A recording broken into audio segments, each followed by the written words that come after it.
Boa noite, tudo bem, pessoal de casa? Sejam bem-vindos aqui ao terceiro episódio do José Marcos Cash, a voz da manutenção, transformando conhecimento técnico em resultado real. Porque aqui a manutenção tem vez e tem voz. E hoje temos a honra imensa em receber o nosso amigo aqui, o queridíssimo Carlos Justino. Tudo bem, Carlos? Na melhor fase, eu diria, José Marcos. Obrigado aí pelo convite, é um prazer estar aqui.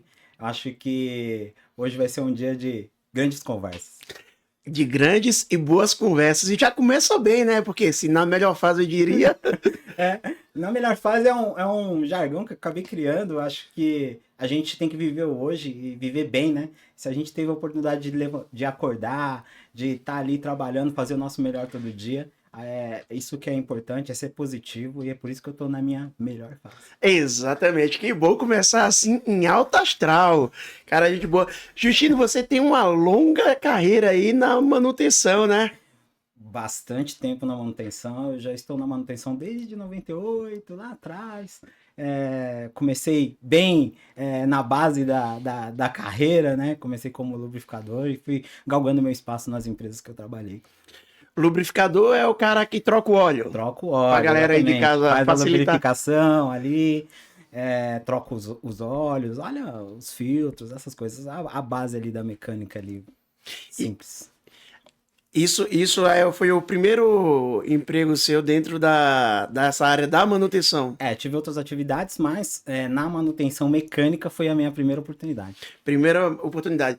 98 estamos falando? 98. Fatídico ano que o Brasil perdeu a Copa, né? Fatídico ano. O Brasil perdeu a Copa e eu comecei na manutenção. Tivemos vitórias, de certa forma. Tivemos vitórias, de certa forma. Então você acompanhou de lá para cá muitas mudanças no nosso cenário, aqui no nosso universo da manutenção, correto? Correto. As mudanças grandes, evoluções, né?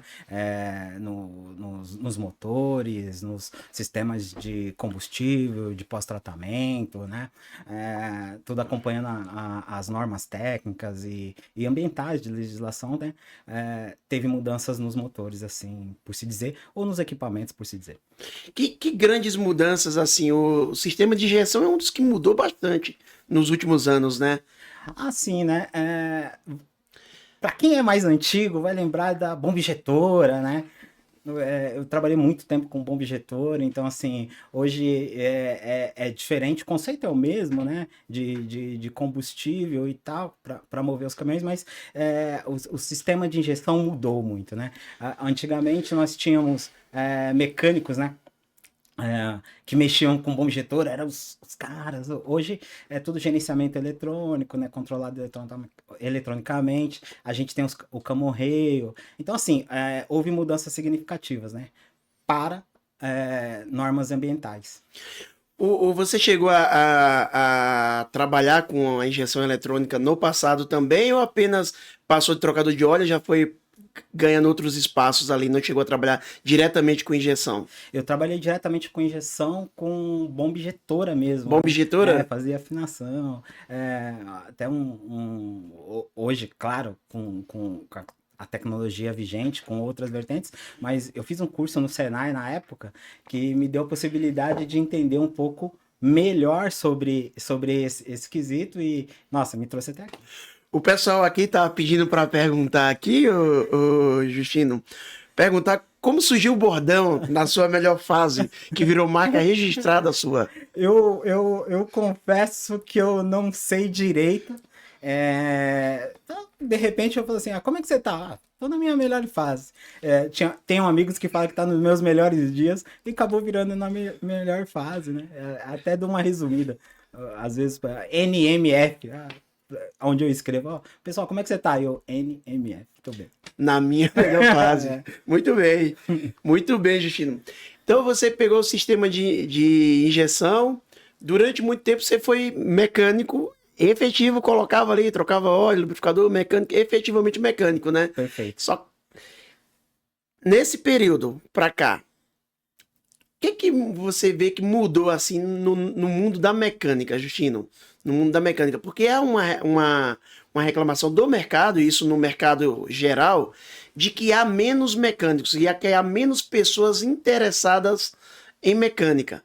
A que você atribui com a sua experiência, com a sua visão de 98 para cá? Eu não sou tão bom em matemática, mas eu acho que essa conta você fazer dá uns 27 anos. Por aí, exatamente. 27 anos. Eu não sou tão ruim assim. Não sou tão ruim assim de matemática. Pessoal de casa, 27 anos, essa conta é mais simples conseguir fazer. O que você vê que mudou tanto assim que é real essa reclamação? É verídica? Tem menos mecânico no mercado? E o que levou a essa defasagem de mecânico no mercado?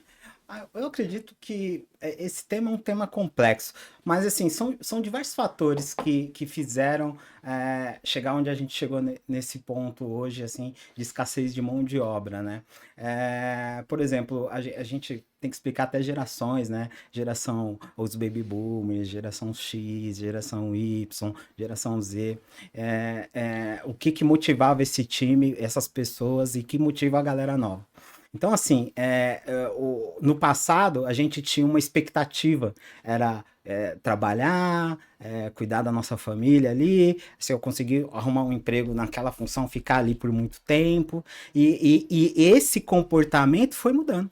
E foi mudando durante o tempo. A gente está falando de mecânico aqui porque a gente está falando de manutenção, mas tem outras funções que sofrem desse mesmo problema. Então, assim, hoje é o momento que estamos como geração, que eu acredito que tem esse viés de escassez, porque eles se interessam por outras atividades e não mecânica em si. Tem outras motivações. E por falar em motivações, que motivações te levaram à manutenção? Foi a vida que te levou até lá? Ou tem alguma ligação, algum sonho? Porque tem gente que geralmente via o Ayrton Senna e acabou se apaixonando por carro, ou viu o pai consertar e acabou se apaixonando ali por carro, ou desde criança já nasceu com aquele negócio de querer consertar o carro, de desmontar e montar novamente. O começo foi, eu acho que com uma grande maioria, a vida leva eu, né? Pelo sistema Zeca Pagodinho, a vida leva eu. Zeca Pagodinho leva eu. Só que aí você vive um meio e você acaba gostando daquilo que você vê no dia a dia. Para quem já teve a oportunidade de montar um motor, consertar uma falha, isso é mágico, é fantástico, é o ápice, né?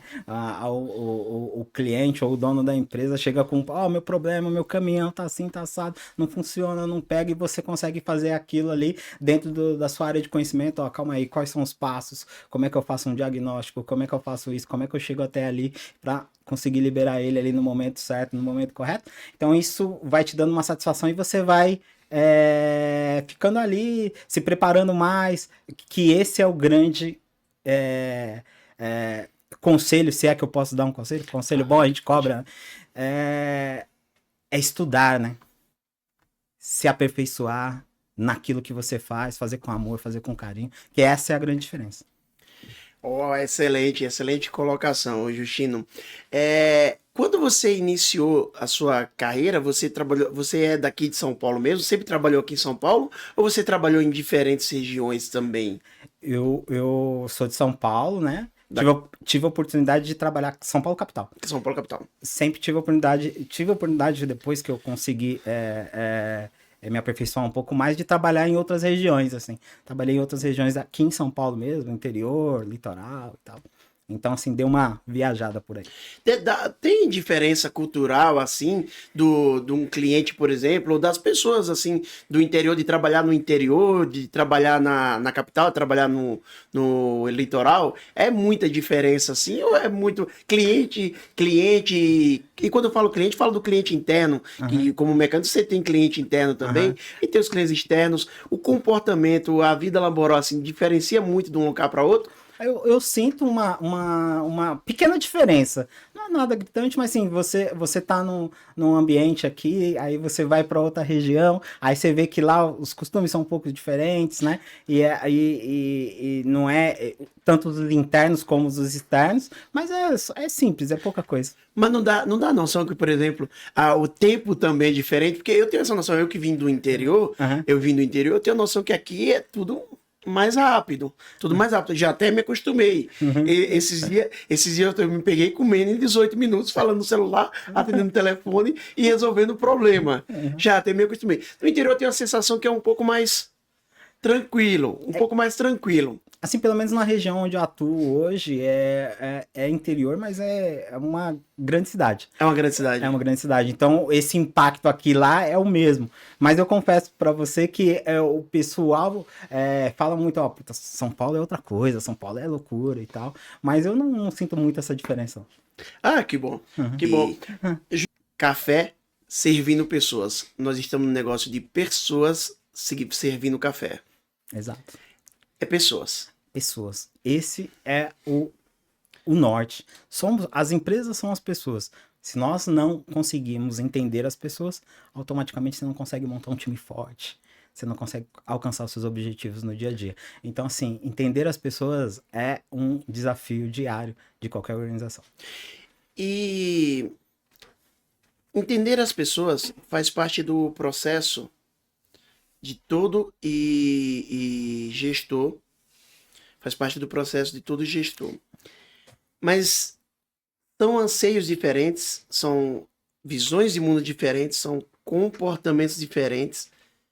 É preciso também, e eu entendo algo que cada vez está mais na moda, ter uma inteligência emocional e uma maturidade emocional para entender e encaixar os anseios dentro das expectativas da companhia para o indivíduo.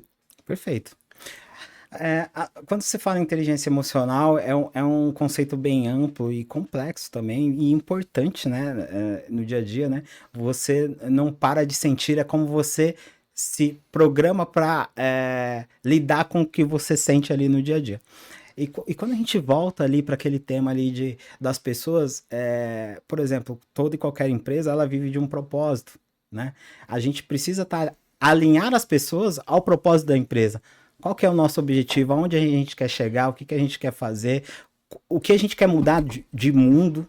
Entendeu? O que a gente quer fazer com os nossos clientes, com a comunidade que a gente está em volta. Então, isso é a diferença. A gente alinhar as pessoas ao nosso propósito. E tá conosco quem quer tá ali vestindo a camisa. Isso é fundamental. Então, assim, você vai entendendo as pessoas, trazer para o seu time pessoas alinhadas ao seu propósito, seja ela da geração que for, mas que ela queira caminhar com você no seu propósito, no propósito que você propôs ali para a empresa ali no seu dia a dia. De acordo com os seus valores. Exato. Mas para isso é importante que nós descubramos quais são os nossos propósitos e valores. Perfeito. É o primeiro passo, concorda? Perfeito. Você tem que ter isso aí bem claro, né? Para todos. Bem claro, bem todos. claro. E essa é uma questão principal, é uma regra principal. O que você quer chegar, aonde você quer chegar, como? E aí as pessoas falam assim, ó, como a gente sabe como é que faz e vamos junto e a gente constrói aí o impossível. Você acha que esse é ter um propósito bem claro e definido é algo que deve estar bem público ali da liderança para o seu time? Com certeza. E quando a gente volta, fazendo um paralelo com a manutenção, por exemplo, você vai pedir para um mecânico fazer um freio, e ele é da nova geração, né? Fazer um freio é uma tarefa simples para quem tá ali na manutenção do dia a dia. Mas o quão importante ela é? Cara, ó, você faz o freio direitinho, esse freio aqui ele tem os seus processos de se fazer, se isso aqui não der certo a gente pode causar um dano para uma pessoa, o seu propósito é excelência aqui, porque assim, ó, esse carro ele vai sair do ponto A para o ponto B sem problema nenhum, então assim, você vai a gente mora num país que é transporte rodoviário aos montes, né? Ele vai levar gases do ar, ele vai levar um medicamento, ele vai influenciar na vida daquela pessoa o trabalho que aquela pessoa vai estar fazendo hoje. Então, assim, qual que é o propósito? Trazer o propósito para as pessoas que a função dele ali é importante. Ele não tá ali que é um figurante, não, ele é peça principal no time. É isso que a gente tem que estar alinhando para pessoas. As pessoas têm que se sentir importantes no dia a dia. Essa é a principal diferença. E isso é papel do líder. Papel da alta liderança, da alta gestão, fazer as pessoas entenderem que a importância delas no processo é fundamental para que o processo finalize. E como fazer isso? Esse é o dia a dia. Esse é o dia a dia. É muito escutativa, porque quando eu falei para você há um momento atrás sobre escutar o cliente, mas como você falou também, cliente interno e cliente externo, né? Qual que é o anseio, qual que é o que o meu colaborador precisa, o que aquela pessoa que tá ali no meu time fazendo o seu melhor precisa para desempenhar melhor, para estar feliz. A gente falamos sobre a escassez de mecânico, né? Quais são as ações que a gente pode fazer para, primeiro, conquistar? Vamos entrar aqui. Depois, reter, né? E isso precisa de muita atenção, ouvir o que ele precisa e desenvolver a pessoa ali no máximo dentro da sua atividade. Essa é as características de um bom líder. Essa é uma característica que eu acredito que seja. Não, eu também tenho essa visão com relação ao negócio. Não é fácil, entendo que não seja fácil, é desafiador, mas é isso que motivar essas pessoas, engajar pessoas, que é o propósito da gestão. Motivar, engajar, fidelizar, reter. É um desafio complexo, mas é muito satisfatório, eu entendo, quando você engaja alguém e esse alguém que você engajou, ele cresce, evolui e acaba sendo referência. Isso deve dar muito orgulho para um líder. Quando você... e assim, eu já tive líderes maravilhosos, né? Hoje eu tenho um muito bom, inclusive. E você consegue. Porque o líder, ele tem um papel ali fundamental de desenvolver pessoas. E ele pode mudar a vida de uma pessoa. Então, assim, e quando você consegue direcionar... o líder profissionalmente hoje é um mentor, né? Ele consegue mentorar a pessoa e falar assim para ele, esse aqui é o seu melhor caminho, vem comigo, a minha experiência diz isso. E a pessoa acredita no projeto ali, num PDI que ele tá fazendo para ele, e aí ele alcança ali objetivos e supera o líder, né? No nosso segmento, o cara vira um mecânico, vira um líder mecânico, um consultor, um coordenador, um gerente, diretor e assim vai. E isso deve dar satisfação imensa de você treinar alguém e ver essa pessoa se desenvolver. Quando você consegue fazer um trabalho desse e ser reconhecido pelas pessoas que você impactou, isso é fundamental. Eu acho que não há satisfação melhor. Eu já tive algumas experiências assim de pessoas que trabalharam comigo em algum momento da carreira e falaram assim, você mudou a minha história, você me ajudou nisso, você me ajudou aquilo. E eu recebo uns relatos que é importante pra gente como pessoa, e você fala assim, poxa vida, eu tô no caminho certo, né? Uma das coisas que você precisa como líder, não só líder, em qualquer função, é ter convicção do que você faz, né? Você tem que acreditar no que você faz. O que eu tô fazendo ali é o correto, vai dar certo. E se você tem crença, você tem convicção, as coisas acontecem. E hoje, pelo brilho nos seus olhos, você tem. Eu tenho. Eu tô feliz. Eu tô na minha melhor fase, pô. Virou bordão agora. Na minha melhor frase, eu diria. Depois do "se tá na mão" veio de caminhão. Agora temos um novo bordão aqui no José Marcos Cast. Aliás, galera, aqui a nossa garrafa aí, quem quiser pedir aí, só manda mensagem depois aí. José Marcos Cast, a voz da manutenção. Prazer imenso em receber o Justino aqui. Prazer imenso em tê-la aqui. A conversa está muito boa, muito agradável. Na minha melhor fase, eu diria. Obrigado. Na minha melhor fase, eu diria. Obrigado. Justino, o que é que te inspira? Já que você falou de valores e princípios, o que é que te inspira como gestor, assim? O que mensagem você quer levar para o mundo? Qual a mensagem do Justino na melhor fase? Olha, eu sempre fui inspirado... Peraí, começa na minha melhor fase, eu diria. Pode falar pra mim. Na melhor fase, eu diria. Eu sempre me inspirei em pessoas que eu acredito que tenham sucesso. A vida é feita de etapas, né? Aí você tem um certo conhecimento, quem é o melhor cara naquela função? Eu me inspirava nele. Quem é a melhor pessoa naquela função? Eu me espelhava nele. E assim, e aí a gente vai caminhando, vai amadurecendo e vai olhando que para qualquer coisa que você se propõe a fazer, você só precisa de esforço seu mesmo. Então você tem que se inspirar em você mesmo. Você pode chegar onde você quiser chegar, só depende de você. Esses dias eu assisti uma entrevista do Bernardinho, que ele falava o seguinte, e vai muito em razão do que você fala. Ele falava: chegar uma hora antes depende de quem? Se dedicar um pouco mais depende de quem? De você. Ficar uma hora depois depende de quem? De você. As ações que vão fazer a diferença, as pessoas pensam que controlam muita coisa, mas na verdade a gente não controla muito. O que a gente pode controlar é o quanto de esforço a gente coloca naquilo, o quanto de alegria a gente coloca naquilo. E pelo visto você coloca bastante alegria no seu dia a dia com esse sorriso aí, você coloca bastante alegria no seu dia a dia, no seu trabalho. Eu sempre tô sorrindo, né? Dificilmente eu tô cabisbaixo, né? Tem momentos, como todo mundo, mas sempre sorrindo. Até falo, eu tô presente e sorridente, sou eu. E no dia a dia eu acho que a gente tem que tratar as coisas com leveza, né? Você com um sorriso no rosto, enfrentando algum tipo de dificuldade, ou com o cliente, com um colaborador e tal, muda as coisas, né? As pessoas se desarmam. Humildade te dá poder. Então, tá alegre, tá contente, depende da gente também.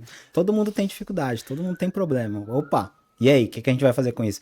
A gente chora ou sorri? Vamos sorrir, que é mais prazeroso. Chorar não dá resultado. Então, repete novamente. A gente chora ou sorri, Justino? A gente sorri, chorar não dá resultado. Pô. Chorar não dá resultado, galera. Chorar não dá resultado. Justino, você falou que algumas pessoas ao longo da tua jornada te inspiraram. Uhum. E personagens assim mais conhecidos do grande público, quem é que te inspira? Cara, eu gosto muito assim de ver histórias do Jeff Bezos. Acho que ele é um cara... O cara da Amazon. Da Amazon, fenomenal na questão de negócios, assim, e tal. Tem outras figuras que eu acho que são importantes, assim, filosoficamente falando. Tipo Cortella, eu gosto de ver bastante coisa dele, ouvir e tal. Do próprio Bernardinho, acho que são pessoas que inspiram a gente a fazer um pouco mais e ir além. Eu gosto muito de futebol, mas eu não conhecia a história do treinador do PSG. Esse cara também me inspirou muito, uma dificuldade imensa, coisas aconteceram na vida dele que eu achei bacana e mostra pra gente que assim, poxa vida, tem dificuldade. É um fato isso. Não vamos fugir, não vamos fechar o olho, mas dá. Mas diante da dificuldade, agora eu vou falar olhando pra câmera, diante da dificuldade, não reclame, não se explique. Apenas se apresente e faça o seu melhor. E, se possível, faça o seu melhor como Justino, com um sorrisão, porque chorar não dá resultado. Sorrir dá resultado. Sorrir dá resultado. E o da história do Luiz Henrique, que é o treinador do PSG, é muito bonita. A força, a resiliência dele de conseguir superar a morte da filha de 9 anos e levar o time até ser campeão. Ser campeão, com 100 estrelas, né? 100 estrelas, 100 estrelas. Voltando aqui ao nosso tema da manutenção, Justino. A sua primeira experiência é como ônibus, né? Com ônibus. Eu trabalhei numa empresa de ônibus extinta hoje aqui em São Paulo. E foi a minha primeira experiência como mecânico, assim. Nossa, foi complexo ali. Mas eu tive muita ajuda, né? Muitas pessoas que me ajudaram nesse processo principalmente de aprendizado. Pessoa nova, né? Valores ainda não definidos e tal, e as pessoas ajudam a gente a caminhar e deu tudo certo. Foram quantos anos na empresa de ônibus? 9. 9 anos? 9 anos. Então você tem uma boa história com a empresa de ônibus. Tem uma boa história. Uma boa história. Há muita diferença entre ônibus e caminhão? Na maneira de se fazer a mecânica, de se fazer a manutenção? Um pouco, sim. Muito por conta da dificuldade da carroceria, né? O ônibus tem carroceria, então é um pouco mais complexo ou mais alongado as coisas. Mas a mecânica em si é a mesma, é parecida. Mecânica em si é mesmo. Um tema que tanto afeta ônibus quanto caminhão, que tem sido muito eclodido nos últimos anos. E eu acredito que nessa época, você que tem mais experiência, eu acredito que se vem crescendo muito nos últimos anos e que não tinha essa questão de furto de peças. Essa questão de furto de peças. Tanto ônibus quanto caminhão. Hoje o mercado parece que aí existe um mercado com relação a esse daí que não existia, um mercado que infelizmente, e aí eu gostaria de deixar um recado para você de casa aí, não compre peças roubadas, não faça nada que não tenha certeza da origem, porque uma manutenção é feita de pessoas honestas, de pessoas trabalhadoras, de pessoas que querem construir um legado e deixar uma mensagem de muito valor. Uma mensagem de pessoas de bem. Não financie esse tipo de situação. Não financie. A manutenção tem que ser uma manutenção cada vez mais limpa, mais ética. Não há espaço para isso. Chegou qualquer coisa duvidosa, exclua. Isso não faz parte da manutenção. A manutenção é uma manutenção limpa e honesta. Mas esse tema, não só de peças, o custo das peças, Justino, o custo das peças tem se elevado nos últimos anos, de uma maneira geral. Tanto para ônibus quanto para caminhão, de uma maneira global, esse custo de peça tem se elevado nos últimos anos. Tanto o custo da peça quanto o custo da mão de obra. Estaria atrelado ao volume, a mão de obra, a escassez mecânica e o custo das peças, as novas tecnologias? Eu acho que são diversos fatores, né? Quando a gente fala de custo de peças, eu acho que a gente tem que avaliar muitas situações. Mercado, que tipo de tecnologia empregada, qual que é o fornecedor. Então, assim, é um assunto complexo para falar. Mas eu vejo que, assim, o nosso, se você for olhar o mercado como um todo, e a gente pode falar, subiu o preço de tudo, né? O café esses dias. O café esses dias eu fui comprar, tava um absurdo, tava 40 reais, a inflação tá alta. O preço do café tá altíssimo. Tá surreal, tá difícil surreal. de viver. Tá tomando café todo dia. Eu tomo café todo dia, não vivo sem um cafezinho. Então, assim, é complexo dizer quais são as causas fundamentais, mas se a gente prestar atenção na situação do nosso país, se justifica o preço das peças. A questão é que é o seguinte, você precisa comprar peças num lugar que seja confiável, nas autorizadas, de forma que são de qualidades, fundamental. Tem procedência. Qualidade, procedência. E ela tem o seu valor ali, que é um preço justo. É mais preferível pagar naquele de procedência do que qualquer coisa que gere dúvidas. Perfeito. Esse é o recado. Acho que esse é o recado. Autorizado, de procedência. Esse é o recado. Esse é o recado. A manutenção cada vez mais limpa, cada vez mais honesta. Esses são os valores que a gente quer levar. Perfeito. Esses são os valores importantes.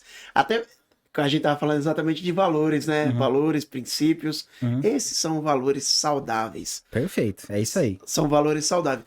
Eu tenho uma dúvida. O seu pai era mecânico? Não. Meu pai, seu Justino, ele era pedreiro. Pedreiro? Pedreiro. Trabalhei com ele um tempo nessa atividade aí, ajudando ele. Ele te incentivou na mecânica ou... Meu pai sempre foi um incentivador, é outro incentivador, é outra pessoa que eu tenho como referência na vida, né? Um cara que veio lá da Bahia, veio pra cá, venceu. O seu pai é baiano? Meu pai é baiano. De que cidade? Ele é de Macaúbas. Macaúbas. Por sinal, não é muito longe da minha. Eu também nasci lá na Bahia, numa cidade chamada Várzea da Roça. Olha aí. Um alô aí, pessoal aí de Várzea da Roça, aí, lá no interior da Bahia. Aí. Que legal. Macaúbas, eu já ouvi falar bastante de Macaúbas. Ele é de lá e ele veio pra cá faz muito tempo, né? Trouxe a família pra cá, todos os meus irmãos nascemos aqui.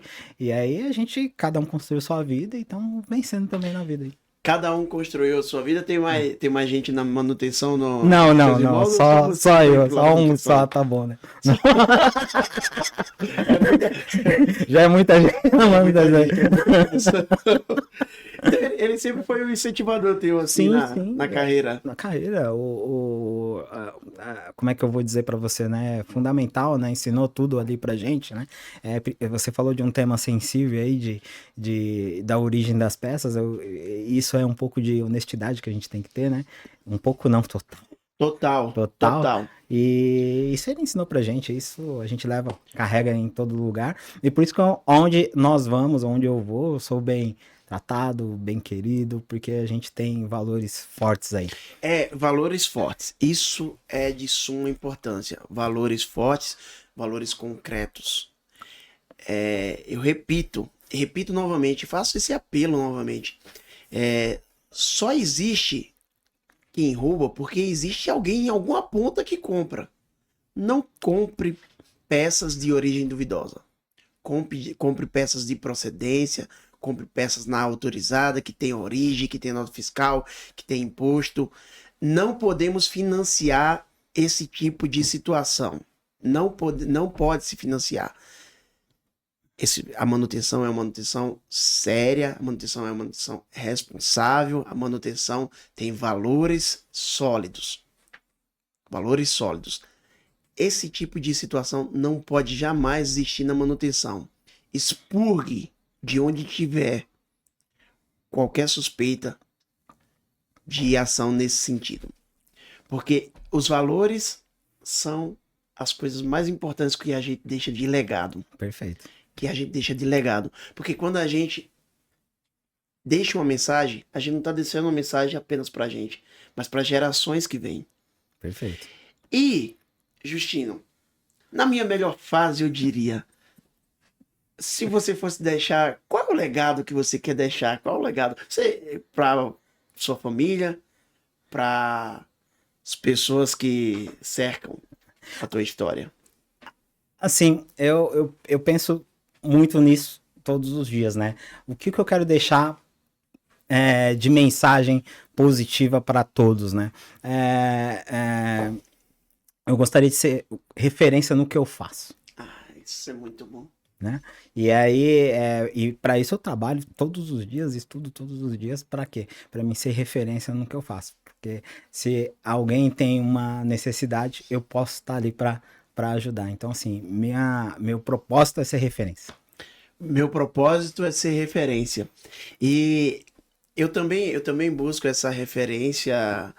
Até por isso criei esse espaço também para que a gente falasse de manutenção, para que a gente falasse dos nossos propósitos, falar de valores, dos nossos valores. Sempre gostei muito do Senna. Do Senna. Do Ayrton Senna. E tinha uma frase que ele dizia o seguinte: seja quem você for, seja qual a posição que você ocupe na vida, do grau mais alto ao grau mais baixo, sempre faça tudo com muita dedicação e com muito amor. Que um dia você chega lá. De alguma forma você chega lá. Perfeito.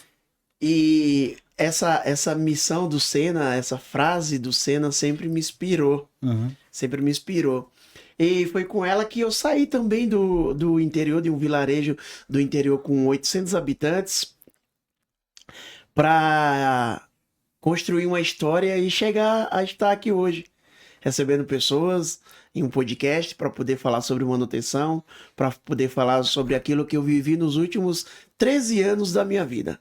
Como todo bom retirante, cheguei aqui com duas mochilas nas costas de R$300, também vindo do interior da Bahia. Chegou bem. Cheguei bem. Duas mochilas nas costas de R$300 e foi muito desafiador. E eu ouço você falar do seu pai e eu lembro da minha mãe. Lembro da minha mãe.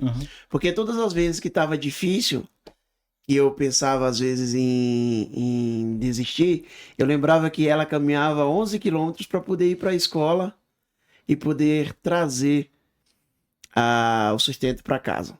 Legal. Por causa da disputa política. Então, essa força dos nossos pais, esses valores que os nossos pais, talvez é isso que a gente, sabe, acrescenta na vida e quer deixar de legado para que outras pessoas também se motivem. Perfeito.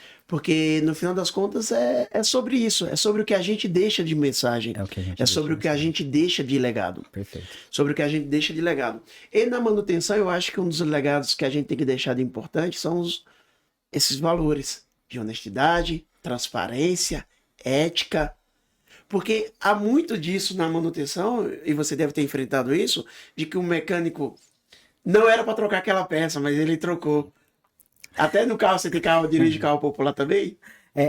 Sim, Disso, tem né? muito disso. Isso é um desafio. Isso é uma cultura, né, que nós temos aqui de desconfiança, né, não confiar ali no próximo. Às vezes por razões Pertinentes, pertinentes, às né? vezes aconteceu, mas é exatamente isso, Justine, esse é o intuito do programa, da gente disseminar esses valores, os valores de que pode se fazer as coisas, a gente pode conseguir as coisas de maneira honesta, de maneira ética, no nosso mundo. A gente não pode generalizar as coisas, essa é a questão. Aconteceu lá, não sei aonde, tal, aconteceu, é um fato, mas não quer dizer que todo mundo é assim. Exato. Então, essa é a grande outro desafio que nós temos de você estar em outra região, o transporte quebrou em algum outro lugar e tal, e aí você confiar na pessoa que está lá do lado de lá para pegar o seu bem e falar assim, ó, pode fazer, não pode fazer, por que você tá trocando isso, por que você não tá trocando aquilo, essa desconfiança. Mas isso Você chegou a fazer atendimento como mecânico, você chegou a fazer atendimento externo também? Sim, eu acredito que seja muito tempo, né? Muito tempo. Fiz muito atendimento nas estradas por aí, em determinado momento da minha vida. Então, assim, é prazeroso. É desafiador, mas é prazeroso. É prazeroso chegar a pegar um ônibus lotado, 46 passageiros, e ter lá que resolver o problema. É nesse sentido. Já aconteceu cena semelhante? Já. Já? Como que foi? Eu vou te falar de faz muito tempo que eu fui para a estrada a socorrer um caminhão, né? Que ele tinha uma necessidade de entregar uma carga horária e tal. E o motorista, um cara muito correto, do sul do país, ele preocupado com aquilo, chamou o socorro e a gente foi lá. Aí chegamos lá, nada do que a gente tinha levado era a causa, né? A gente faz uma prévia, um orçamento, passa para ele e ele aprovou aquilo, tirou algumas coisas e tal. Aí chegando lá era outra causa, né? E a pessoa preocupada, não, e agora eu não consigo, a distância era longa, né? E aí... Carregado. E aí, assim, no conhecimento mesmo, vamos pesquisar um pouquinho mais aqui. Conseguimos fazer uma RTI, né? Um recurso técnico improvisado. Anotaram isso aí, você de casa? RTI, recurso técnico improvisado. E conseguimos movimentar lá o poçante, liberar ele para ele terminar a viagem dele e a gente voltar para casa. E é onde eu te falo que é a satisfação do técnico, sabe? É de você, numa adversidade, você conseguir achar meio, alternativa, para resolver um problema e ir para frente. Eu acho que essa é a grande diferença. E a gente fala da manutenção, quando você é gestor, tem outras situações que você... Qual que é a alternativa para mim resolver esse problema, né? Então, assim, você tem que buscar ali do fundo, ligar para pessoas. Você precisa resolver. O problema tá ali. E a gente é a solução, né? O cliente confiando em você ali. Você precisa dar resultado. E você não quer desapontar o cliente ali. Você quer... Porque é satisfatório, por exemplo, quando você está num caso desse carregado e você parece que esgotou os recursos. Parece que esgotou. Mas aí você tem o RTI. RTI é uma sigla para recurso... É um recurso técnico de improvisação. Você improvisou. Você aí de casa conhece como gambiarra, certo? Perfeito. Eu não ia falar isso. Você aí de casa conhece como gambiarra. Eu não ia falar isso, mas...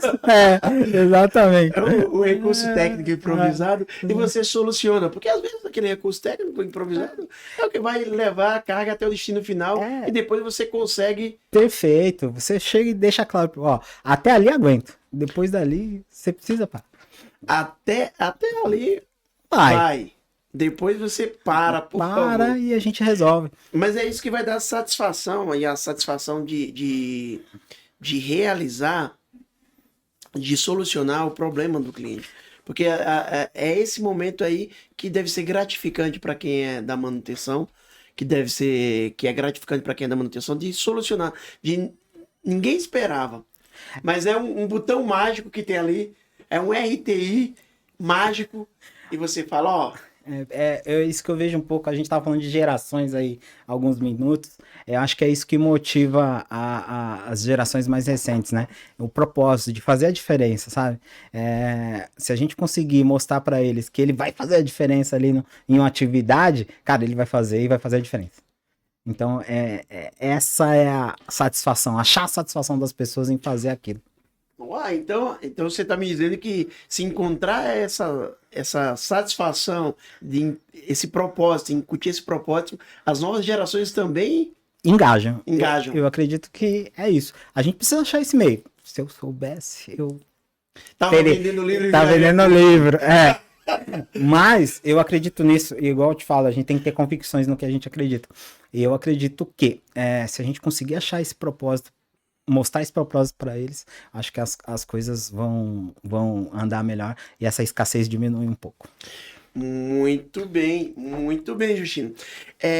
Durante tua trajetória, chegou a desmontar motores também? Vários motores? Vários motores. O que é que você viu de mudanças significativas assim nos motores lá em 98, época da Copa do Mundo, Ronaldo, Brasil perdeu para a França 3-0 para agora 2025? Porque você ainda está envolvido ainda, você viu a mudança de tudo de lá para cá. Assim, mecanicamente o conceito é o mesmo, né? Parecido, né? O que muda é materiais. Você percebe que os motores agora eles têm mais eficiência energética, né? Que essa é a grande diferença para melhorar a queima de combustível. Então você vê que a mudança é muito tecnológica e de materiais dos motores. Agora que são, na minha visão, muito melhores. Os motores de agora. De agora. E por que eu falo? Porque hoje a gente tem, né, as normas reguladoras, né, que é o Euro 6, Procon V8, né, que vai muito para aquilo que eu falei do ESG, né, que é de meio ambiente, social e de governança. Aí quando você fala nisso, né, o que um motor com sistema catalítico de pós-tratamento ele faz? Ele garante que o ar não está sendo poluído, não é? Então assim, isso é a responsabilidade que as montadoras têm com o meio ambiente, entre outras coisas. E que quando a gente fala de meio ambiente é onde a gente está inserido ali, né? A nossa comunidade, né? É muito amplo isso, né? Quando a gente fala de mudou o motor, a tecnologia mudou, mas ela mudou para melhor. Ela mudou para atender talvez a sobrevivência do planeta. Tá, no final das contas, estamos cuidando da nossa casa, da casa cujo qual moramos. Perfeito. Essa E a tendência eu acho que não vai voltar, né? Isso aí não volta não há espaço. Mas há uma coisa, Justino, que a gente debate muito, é a questão da sobrevivência do diesel, dos motores de combustão interna. Eu acho que ainda a gente tem algumas... Eu acho que eu e você vamos morrer e ainda o diesel vai estar rodando por aí. Que preconizaram o fim, 2030 vai virar tudo elétrico e tal. Não vejo desse cenário. Você, como já tem uma longa carreira, são 27 anos aí novamente, em manutenção, você vê de uma maneira diferente, vê que o diesel está caminhando para o fim, ou não, você vê que também a gente vai chegar velhinho e tá falando de motor de combustão interna ainda? Eu quero ver a mudança, né? Vamos começar por aí, né? Eu tô velhinho, mas não quero morrer até lá. Mas eu acredito que é natural que tenha mudança, né? Tem muita tecnologia aí para substituir, mas tem muita discussão em cima desse tema, né? Porque tudo bem substituir, mas substitui com o quê? Elétrico, hidrogênio, gás. Mas extinguir, me permita, dei uma de Faustão agora, mas extinguir não vai o diesel por agora. Eu acho que não vai eliminar, porque houve-se uma discussão por um tempo de que o diesel iria acabar. Sim. Iria acabar, que 2030 acabaria diesel e tal. Eu não vejo esse cenário. Você vê um cenário diferente? Eu não vejo também. É por isso que eu falei, vai extinguir por quê? Com o quê? né? Essa é a grande pergunta. O GNV vem ganhando espaço. GNV ganha um espaço, mas é tímido. Se você pensar diante da frota de diesel. O elétrico também ganha espaço, mas não há estação para a gente preparar o país para o elétrico. Esse é um dos desafios. Tem muito estudioso, tem muita discussão sobre esse tema, né? Porque, mais uma vez, é complexo. É complexo. É uma matriz complexa, né? A gente tá tendo uma conversa aqui, um bate-papo rápido sobre o tema, mas se a gente for debruçar sobre, a gente vai conversar aqui um ano direto sem parar e talvez a gente não chegue para uma conclusão de como isso vai se comportar. Por quê? Tem interesses econômicos. Interesses econômicos. Né? A quantidade desse material disponível na Terra. Então, assim, tem muita coisa aí que é complexa, talvez até de se prever. Mas eu acredito que com as ações que já tomaram pros carros de combustão interna, né, e a gente está falando do ciclo diesel, eu acredito que talvez ele se perdure por mais tempo, como você tem essa visão.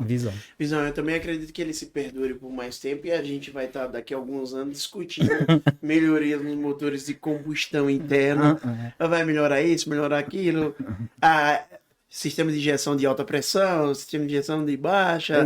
Vamos fazer discussões, vão ter melhorias nos sistemas ali, melhorias pontuais, mas a discussão ainda que gira em torno do diesel. O diesel, eu acredito que vai, durante alguns anos ainda, dominar o mercado. Sim. Apesar de que essas novas tecnologias vêm tomando alguns espaços, mas ainda vejo de maneira até tímida, como por exemplo no espaço no GNV.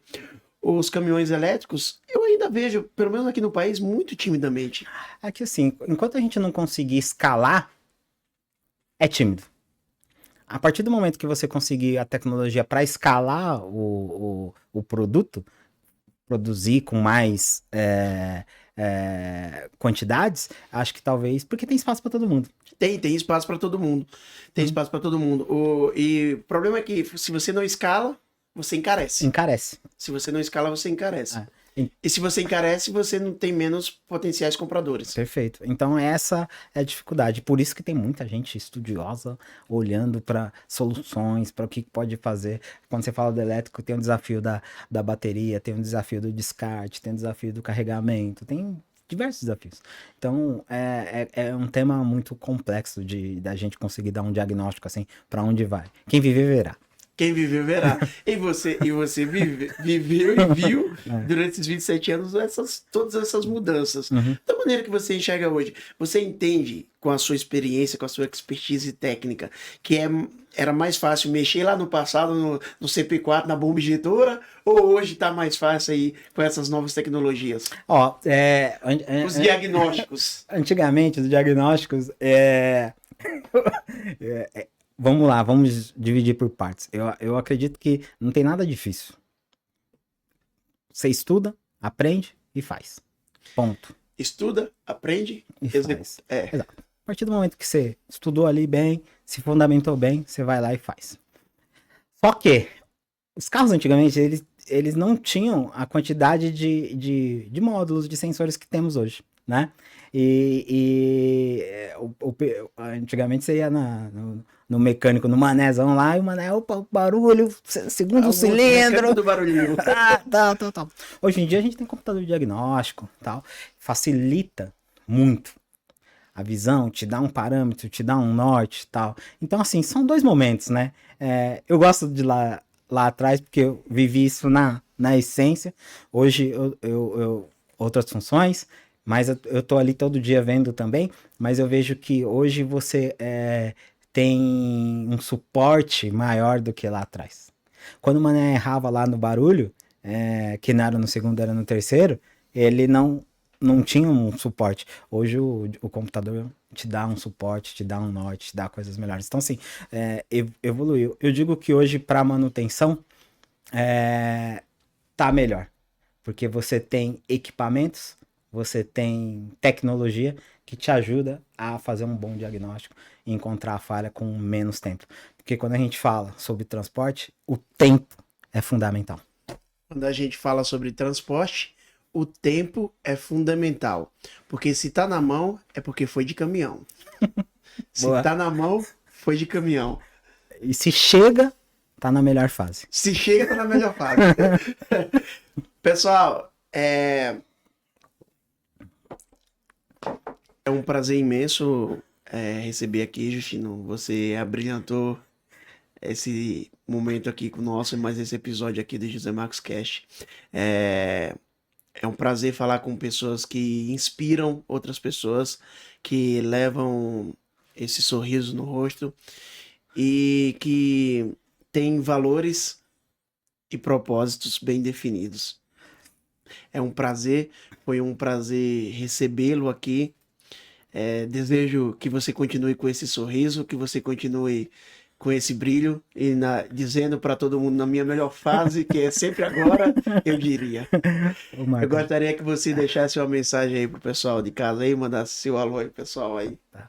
Ô Marcos, obrigado aí pelo convite, foi sensacional, gostei muito de estar aqui com você, muito obrigado mesmo pelo convite, espero aí estar aqui outras vezes, que a gente possa conversar de outros temas também.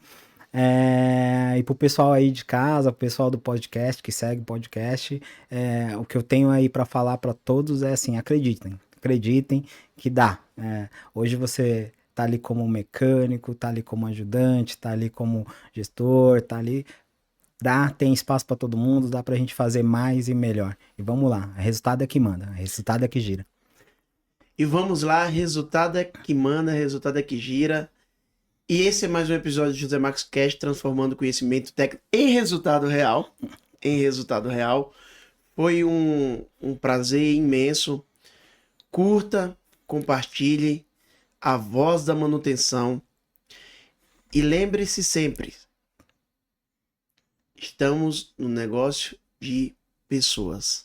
As pessoas são importantes. Empresas são feitas de pessoas. As histórias são feitas por pessoas. Cuidar das pessoas é essencial. Cuidar das pessoas é o que faz a diferença no resultado final. Um grande abraço a todos.